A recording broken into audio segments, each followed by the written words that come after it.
We're here with Shirley Jensen on September 1st, 2017. Shirley's a longtime resident of Gravel Lake, and I always like to start out these interviews by saying, do you remember the first time you saw Gravel Lake? No, I don't really. I just remember the times that I was here from age 8 to 10 maybe, 8 to 13 maybe, when we rented from Dugan's, and I remember they also rented from Pete's. Mm-hmm. I remember being at Dugan's, and at night all the kids would get together around a fire, and the adults would all be in the tavern behind, and they would be singing and drinking and having a lot of fun. And then all of a sudden this hay wagon would come, and this was Freddie Winkler. Mm-hmm. And as it turns out, I met his stepson many years later, about 4 years ago, and he was my special friend. And that's how we started talking. And he said, had you ever heard of Freddie Winkler? And I said, Freddie Winkler, he used to take us on hay rides. You know, that was really a high point being at Dugan's. Were the hay rides just around the lake, or did you go into some of the towns? I think he would take us to an ice cream place, okay, and we would have ice cream. I remember he was just in his early 20s, very young man, and very nice. I mean, for him to do this without, I don't know if they hired him from Dugan's, maybe they did, and I didn't know it. But yeah, that was the first place that we rented. The thing I hated about Dugan's, they had outhouses, and the ladies was right next to the men's, and I practically didn't go to the bathroom the whole week because I was so afraid a man would be in the next one. It was terrible. And but the nice part was meeting all these kids that would come, you know, and some of them actually would come into Chicago, and actually where was I living at that time? Yeah, I guess we were in Roseland, and they would come and see us there, and they would live nearby, I guess, in one of the suburbs there. And but from there, my uncle already had built a place. He was the first one on Chamberlain Drive. Okay. He lived right here. He was Frank Goggish, and then we would come and visit him. And then his son, Fran Goggish, who died a few years ago, lived to 92. And then his son took over, and now it's just standing empty, unfortunately. But then I'm trying to think. My uncle Charles Schuster was right next door, and he lived in Chicago and then bought a place here and built a small resort. He had cabins up on top of the hill, and they lived down on the lake. And we would come and visit him. And then my folks bought some property from him. He owned, I guess, I don't know how many lots, but they bought a lot from him and built the cottage downstairs in about 45. Okay. I was 16 years old at the time. And right now I'm 88. So you were here... I've been here a long time. So if you were 16 and 45 and you were like 8 or 9, so you were here in the 30s. Yeah. Then. Okay. Yeah, and let's see what comes next. Well, I'm curious about Dugan's Landing. I know there was a tavern, like a two-story tavern, and then they had cottages that they'd rent out. Yeah. So did it extend like the whole point from like where the hill is up to where the hill coming up here is? I don't remember how many cabins there were. There weren't that many, and I think we even tented one time over there. Okay. But I remember the cabins were really luxury cabins. It was like one room with, I don't know, I guess beds in it for as many as it would hold. And then there was this little porch off to the side with a 2-burner, which my mother would cook on. And as I mentioned, no bathroom of any kind. You had used the outhouse. And I remember it was very primitive, And very and primitive. did each cabin have their own outhouse, or did you have No, to no, no. That's what was so bad. Everybody used the same outhouse, Okay. and it wasn't exactly my cup of tea. So back then, the lake probably wasn't that built up. There were No, probably lots no. of empty spaces. Lots of empty spaces, and what was here were little fishing shacks. Mm-hmm. I mean, there weren't houses. I think Streeter was probably the first ones to start building. Hypelius probably was the first house up there. They built in 22. That's the large brown The cottage? large log house, yeah. Okay, yeah. And they built in 22. And of course, they're still living there. Can you think of another? My folks wanted this because they loved to fish. My mother was more of a fisherman than my dad even. And she caught great, in fact, I got the heads down in the cottage. I mean, their heads are like this, that used to be in the lake here. They evidently had bigger fish than they have now. But What type of fish do you recall? I don't remember pike or something, or large, I don't know, I don't think largemouth bass come that big. But I mean, the heads are like this. They're very large. I got 2 of them there, and there's one hanging in the shed. My mother just loved to fish, and she lived here until she died when she was 63, and my dad lived until he was 82. So he was here for quite a while without her, and he missed her a lot. And he would ice fish in the winter time, and he had a little dog. They had both had a little dog. It was a little Shih Tzu. No, it wasn't a Shih Tzu. It was a part poodle and something else. It was two kinds, and it was a little dog. And the dog would sit there and with him while he fished, and he would catch all these fish right out in front, and until he got too old to be out in the cold, and then he stopped fishing. But he bought a speedboat for us when I was after I was married, and I had children, and they were. They were in their teens, so they all learned to ski. Mm-hmm. And I learned to ski when I had my 3rd child. She was a baby. And I was visiting over at my uncle's, and he had some priests over. And they were skiing, and they said, "Would you like to learn?" And I said, "Sure, I'd like to learn." So I handed my baby to somebody else, and I got on and trying to get in, and I fell, and pretty soon they said, "Well, you get in the boat." Well, they were priests, and I was in a bathing suit, so they just sort of grabbed me by the arms and flipped me into the boat. Anyway, I did finally learn to ski. I was never a good skier, as I was not a good swimmer, but I loved the water. And if it was 65 degrees, I would be out in the water every day. So that must have been one of the first speedboats around. Because even when I was a kid, I don't remember a lot of speedboats being on the lake. Probably, yeah.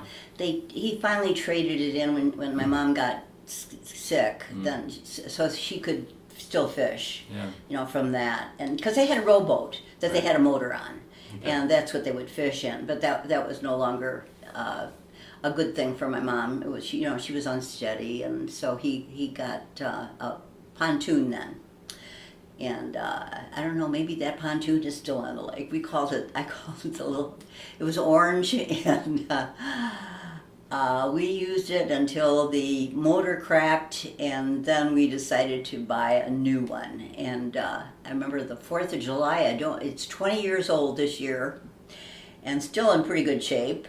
And we enjoy it whenever my son comes. I can't take it out by myself, so I have to wait till I have company so they can take it out.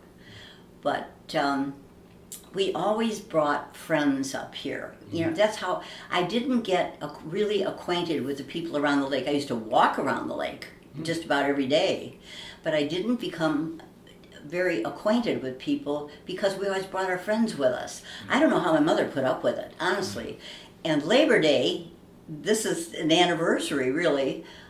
We would rent my Uncle Charles's cabins. We would rent Clearwater's cabins, and back here, and all our friends would come up, and we would have just a ball. And we had a beach at that time, and we could play volleyball this way on the beach. And it was so much fun.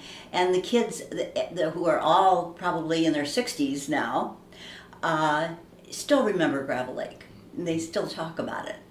And but we can no longer play volleyball. I still complain the lake is too high, but I think I'm the only one on the lake that thinks so. But I would love to have a little beach. It would be so nice. Well, when I stopped by the other day, you showed me a picture of the beach, and when I was a child in the 50s and 60s, we also had a large beach in front of our cottage. And I'm wondering, is that before the overflow with that level was put up? I mean, do you recall when that was put in? You know, I remember that being there forever. Yeah. We would have to take our shoes off and walk in the water across. And I remember the people that were living there didn't appreciate that too much. They were afraid somebody was going to get hurt and they were going to get sued. Okay. Well, I don't think most of the people on Gravel Lake sued anybody, but finally Ed, my special friend, put the bridge up there, and everybody has really enjoyed that bridge. We use it all the time. Yeah. I think Paul Galassi helped out with that too. But Ed, it's on Ed's property, and it's wonderful.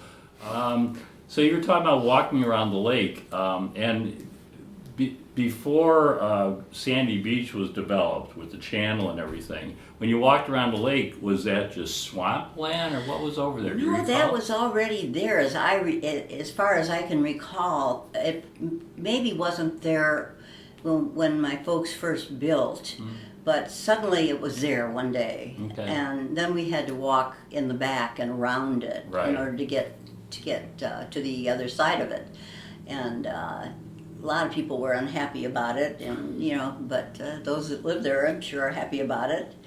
And we used to walk around the lake a lot, and I got my exercise that way. I can't do it anymore, unfortunately. I would love to be able to walk the lake, because I talked to, I know what I wanted to tell you. Paul and Vicki Carlos, their parents, the Olsons, would come up with us all the time. They were our best friends, and we'd always drag them along whenever we came up here.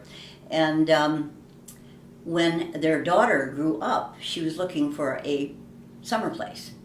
And I said, Gravel Lake is the best lake. And the mother would say, there's other lakes that are as nice. I said, no, there aren't. There are no other lakes that are as nice as this one.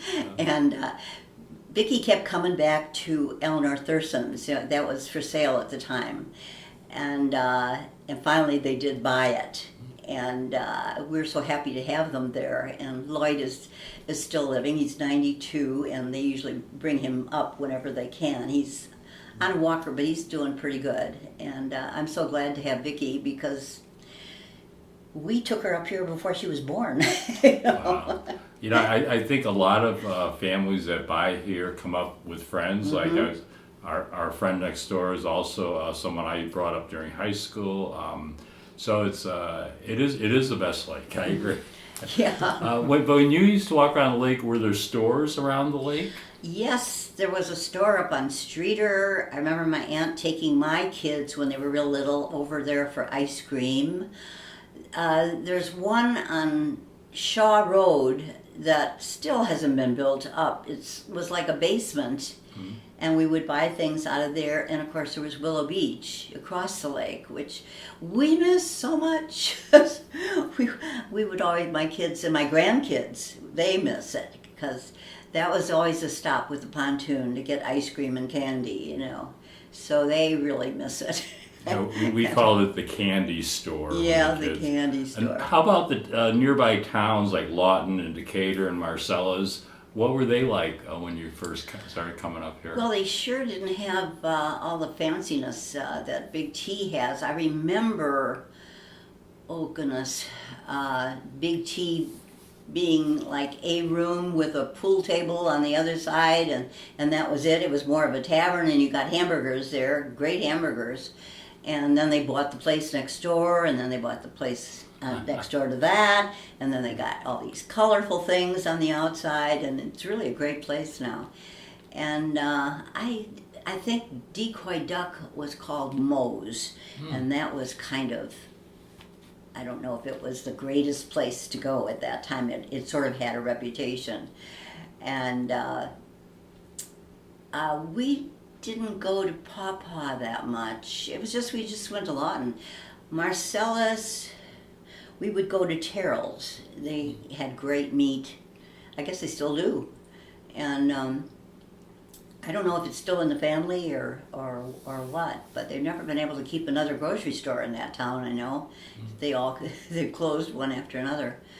But yeah, there was the movie we would go to the movies once in a while in Pawpaw, yeah, because that was always there. Yeah, that's still there, I think. It's still there. It's still there, yeah. And they don't charge a lot either, except for the popcorn. That's a little expensive, but it's not as expensive as Kalamazoo. Wow.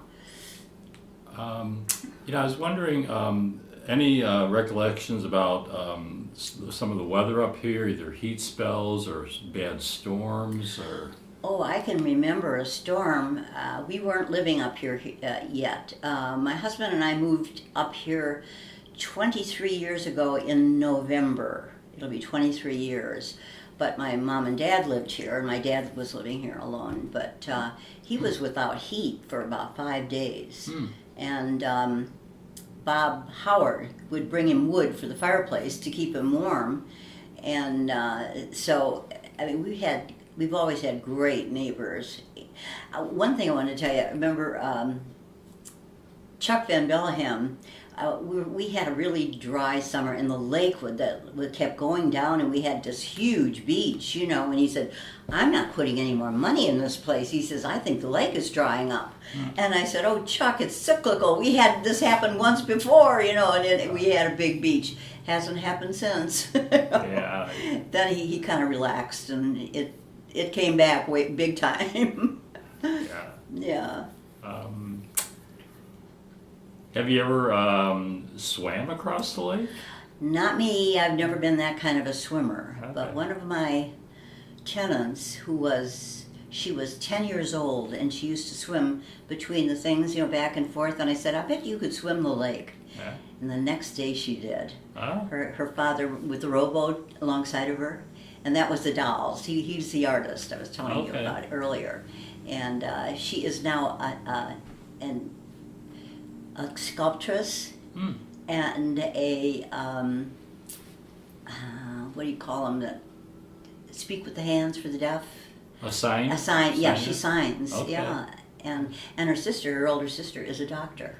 Wow. Yeah. It's the Gravel Lake influence. Yeah, right. Right. Well, that's really all I have. It's been a joy talking with you. Anything you want to add about Gravel Lake? Well, I love living here. I don't want to leave. I hope I leave in a box when I do. I love my neighbors. They're all so good to me, and I've had a few little problems lately, and they just keep track of me, and they're just great. They're just absolutely wonderful. I wish my family were a little closer. My daughter is 5 hours away up north, and she was just here. And my son is between Eastern Illinois and Chicago. He plays the organ in Chicago and teaches at Eastern Illinois University. And then my other son is in Virginia, and he's a psychologist. And so that's the three of them. I have, 5 grandchildren and 2 great-grands. I'm sorry. I've got a boy and a girl great-grand who are just the joy of my life. I wish I could see them. One's in Atlanta and one's in Virginia. Do they make it up to Gravel Lake at all? Well, the one has. I'm hoping maybe next summer the boy, Jack, he was named after my husband, Jack might, and the other one is Brooke. She's 4.5, and the other one is 2.5, I think. Yeah. And her mother's a teacher, so she's kind of stuck, Right. until the summer comes, and then she's very involved at her school and in affairs of the neighborhood, so they don't get to come up here much. But my son manages to come up once a year, and he and his wife came up this summer and really enjoyed that. That was wonderful. And then whenever they do come, when my daughter comes, then my son comes, so he can see her, and we kind of have a little gathering whenever one of them comes, the other ones try and come, except for Greg, who never can get anybody to cover for him. He's in the hospital, so.